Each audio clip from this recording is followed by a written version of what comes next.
Hi, thanks to everyone for being here during these trying times. We can appreciate that everyone has worked really hard to set this up, and we're very grateful to be able to present to you today. We're Team Civic from the University of Victoria. I'm Brett, and my other group members are Noah, Robin, Felix, Liam, and Jacob. Our project description was provided to us by the City of Vancouver and the British Columbia Water and Waste Association. Our area of focus for this project was the Cambie Corridor in Vancouver, British Columbia, Canada. This area, along with much of Vancouver, is facing urban densification as the city's population continues to grow. And because of this population growth, many of the city's existing single-family homes are being converted to multi-family housing developments. Hi, I'm Felix, and I'll be talking a bit more about the project background. As mentioned by Brett, there's currently a significant redevelopment occurring in the Cambie Corridor. This redevelopment increases impermeable surface area, which results in increased stormwater runoff. An increase in stormwater runoff can have many negative effects, including habitat depletion, erosion, and combined sewer overflows, as we saw on our site visit shown in the image here. As a result, the City of Vancouver has implemented the Integrated Rainwater Management Plan, encouraging the use of green infrastructure, or low-impact developments, also known as LIDs, to reduce runoff and treat stormwater on-site. Incorporating LIDs in these new developments can be challenging due to their reduced permeable footprints. To this end, we investigated innovative uses of LIDs for stormwater management on multifamily housing sites. There were two main stormwater management objectives for the project. The first was that the post-development peak flow rate using the City of Vancouver's IDF curves was not to exceed the pre-development peak flow rate. And the second was that the first 24 millimeters of rainfall from all surfaces and the first 48 millimeters from roads, driveways, and parking lots were to be treated to remove a minimum of 80% of total suspended solids. We also set out to maximize rainfall capture and treatment over a long-term simulation. These objectives were met by prioritizing according to the City of Vancouver's 3-tier ranking system for LIDs, with Tier 1 being the most preferred and Tier 3 being the least. Due to space limitations, the way we decided to tackle this problem was by using a system of proven LIDs, such as rain gardens, stormwater planters, and rainwater harvesting that all work together in a series system. This system works by redirecting runoff to the nearest available LID, and when these LIDs reach their capacity, they are then redirected to the next LID down the line. The way these LIDs were sized was based on LID sizing guidelines provided by the City of Vancouver. We then used PC Swim to confirm and optimize these sizes with different storms. We were provided with a baseline layout, which we further developed into a 3D model using SketchUp. As you can see, the LIDs we decided to use on this site were bioretention cells in the form of stormwater planters, which you can see on the central walkway, rainwater harvesting from one of the roofs, which you can see on the south roof, and a green roof, which you can see on the north roof. Unfortunately, due to the infiltration setback limits, all LIDs on this site provided treatment and retention, which were considered Tier 2, with the exception of the green roof and the rainwater harvesting on the two roofs, which were considered Tier 1. We first attempted to design 2 rainwater harvesting roofs, but the runoff was surpassing the pre-development peak runoff. Thus, the second roof was designed as a green roof in order to provide more retention and evapotranspiration. The impermeable surfaces were left as concrete for accessibility reasons. These surfaces, which can be seen in this animation, are routed to our stormwater planters on the right and left sides, which are all being routed through under-drain pipes to our tree retention area at the end of the walkway. The tree retention area does receive a large amount of runoff, but much of it is mitigated by the soil and storage layers in the upstream LIDs. The tree retention area is the most downstream component of the system, and all water being routed to this area is stored in the soil and gravel layers, which then slowly drain to the stormwater sewer system. Now Jacob's going to talk to you about the modified conceptual design. Thanks, Felix. Hey everyone, my name is Jacob, and I'll be covering our modified conceptual design. For the modified RM8A conceptual design, our team went with a courtyard style layout. The courtyard style layout was designed to maximize the amount of rainfall that is managed through Tier 1 stormwater source controls on site. Tier 1 stormwater source controls were prioritized by maximizing the area available for an on-site infiltration rain garden and dedicating the large south roof for rainwater harvesting. The rain garden was designed to serve as an outdoor picnic space as well as a greenway from the street to the courtyard, as you can see on the video on the screen. Therefore, all areas on the site, except for rainwater harvesting, is gradually conveyed to the rain garden for infiltration. Similar to the system in the baseline site, the planters are dispersed throughout the site to provide attenuation of stormwater so the rain garden is not overstressed after a storm. The courtyard style layout also offers improved social benefits from the baseline layout, which Liam will talk about later on. Having a courtyard style design meant 2 buildings were going to be on site. These 2 buildings were required to provide 25 dwelling units and were designed in accordance with the RMADA guidelines provided in the Student Design Competition problem statement package.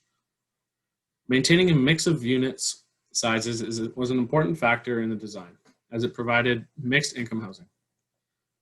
With that in mind, the north building is located next to the lane and provides 7 studio and 6 one-bedroom style units. The studio units were located on the ground floor to provide more livable area for the tenant through additional patio space adjacent to the lane. The one-bedroom units are located on the second and partially third story and require a staircase from the courtyard to reach the front door. These doors to the units were set back 1 meter from the top of the staircase to provide privacy for the front yards of the studio units below. The south building, which is located next to the street, provided 5 2-bedroom and 7 3-bedroom style units. These units span 3 stories and have their entrance and private spaces located on the ground level, with access from the street or the courtyard. The rainwater harvesting system from the roof is routed to the cistern in the parking garage. The underground parking garage for the conceptual design was designed with the objective to reduce the amount of vehicles on site while also maximizing infiltration area. Therefore, the perimeter of the parking garage matches the extent of the south building so that the impact of the 5-meter rule for infiltration next to foundations was minimized. The parking garage offers 21 parking stalls with the option to convert the 21st stall into bike storage. The cistern for the rainwater harvesting is located in the southwest corner of the parking garage to minimize the travel distance and piping material for conveyance. Now, Noah will touch on stormwater modeling and key performance results. Thanks, Jacob. Hey everyone, my name is Noah, and I'll be going over some of the details on our modeling as well as some of our key performance results. So we used a software called PC Swim to create a stormwater model for each site layout. And PC Swim is a software for water management modeling, and our team was granted a free trial for the purpose of this competition. The stormwater models allowed us to confirm that our LID designs met all stormwater management targets defined in the city's integrated rainwater management plan. For short-term events, we modeled a typical day that receives 48 millimeters of rain and the 5-year, 10-minute design storm intensity using the city's 2100 IDF curve. To simulate these short-term rainfall events, we modeled all design storm types specified in the city's engineering design manual, including AES and SCS 1A storm types. A long-term continuous simulation was run on each stormwater model to determine the long-term performance of our LID designs. We did this using 12 years of rainfall data from the Kitsilano rain gauge in Vancouver. To account for future uncertainties of climate change, the rain gauge data was also factored using a tool created by the US EPA. In addition to confirming the city's performance targets were met, the stormwater models were used to optimize the sizing of rainwater harvesting units, and this was just done through an iterative process of testing different size tanks and comparing the contribution of harvested water to the predicted non-potable water demand. The figure on this slide shows an example of how we did this, and you can see the percent of toilet water usage that was met through harvested rainwater annually over the 12-year-long simulation. The LID features in PC Swim were used to model each LID performance for both sites. These features in PC Swim use the basic assumptions seen in the figure here, and this simulates percolation and retention through the soil and storage layers before leaving the LID unit through either infiltration or drain pipes. LID designs were also optimized to limit standing water and persistent soil moisture, while still providing the benefits of treatment and attenuation after a storm. As for our performance results, the stormwater model results for each site indicate that all the city's rainwater management targets have been met. And the simulations of the design storm intensity indicate that peak runoff for both modified and baseline sites does not exceed the pre-development unit peak runoff. And as you can see in the slide here, the modified site slightly outperformed the baseline site for reducing peak runoff. For storm capture, both short-term and long-term simulations that were run indicate very high capture rates for both sites. For a typical day that received 48 millimeters of rainfall, all rainfall that falls on site is treated for 80% total suspended solids removal and is attenuated through the LIDs. However, the modified site uses Tier 1 source controls to achieve this, while the baseline site uses a combination of Tier 1 and Tier 2. For the long-term simulation, both stormwater models were able to capture and treat at least 99% of the rainfall that falls on site each year. Now I'll pass it on to Liam to talk more about our triple bottom line assessment. Thanks, Noah. So every major engineering project has to consider more than just the performance objective set up by the client, but also has to take into account the feasibility of the selected solutions. For this reason, our team completed a triple bottom line assessment and investigated the impacts of each site on environmental, economic, and social outcomes. Starting off with the environmental assessment, water quality improvements were investigated for both sites, and the results were quite similar. Since all water that lands on both sites is directed to an LID, we could assume that all water on site was treated. The planters, rain garden, and tree retention area used on sites had at least 450 millimeters of growing media for filtration, resulting in a total suspended solid reduction in the water of at least 80%, as stated in the Student Design Competition problem definition. While the green roof is intended for retention rather than treatment, water from it is drained to the tree retention area, so it still ends up passing through the required growing medium depth. Treatment devices in the rainwater harvesting systems would be expected to treat the water to levels outlined in the city plumbing bylaw for non-potable use as shown. And now I'd like to pass off to Brett to go over the greenhouse gas analysis. Thanks, Liam. For the greenhouse gas analysis, Athena Impact Estimator was used to assess embodied carbon for the building components of the site. Emissions associated with the PVC piping and the parking garage concrete were determined for each site in Athena. Both sites used a similar amount of PVC piping, but the size of the parking garage was reduced from the baseline to the modified site, resulting in significantly less greenhouse gas impact from concrete. As seen in the graph, the modified site produced fewer equivalent tons of carbon dioxide over the design horizon than the baseline from building components. Vegetation on both sites is also expected to sequester carbon. The baseline site has more vegetation overall with 612 square meters, including the green roof, as opposed to the modified site with 383 square meters vegetation total. While the greenhouse gas reductions for sequestration were not quantified, the baseline site is expected to sequester more than the modified site since it has more vegetation coverage. Resource recovery from the implementation of rainwater harvesting from both sites was done, where recovered water was used for toilet flushing. After quantifying water reuse for both sites, the results were actually quite similar. We found that on average, 60% of the non-potable water demand was met by the baseline site and 64% for the modified. These results came from our 12-year simulation, and now I'll pass it off to Robin to discuss the economic assessment. Thanks, Brett. For the economic analysis, we looked at the capital and life cycle costs for both the baseline and modified sites. A Class D capital cost estimate was completed, in which we considered only material costs for the LIDs, with prices sourced from predominantly local vendors. We also created an annual operation and maintenance cost estimate for each site, which was used to calculate the total life cycle cost. We can see that there's a significant difference between the costs of the two projects. This is mainly due to the green roof on the baseline site, as it had both a high initial cost and a high maintenance cost.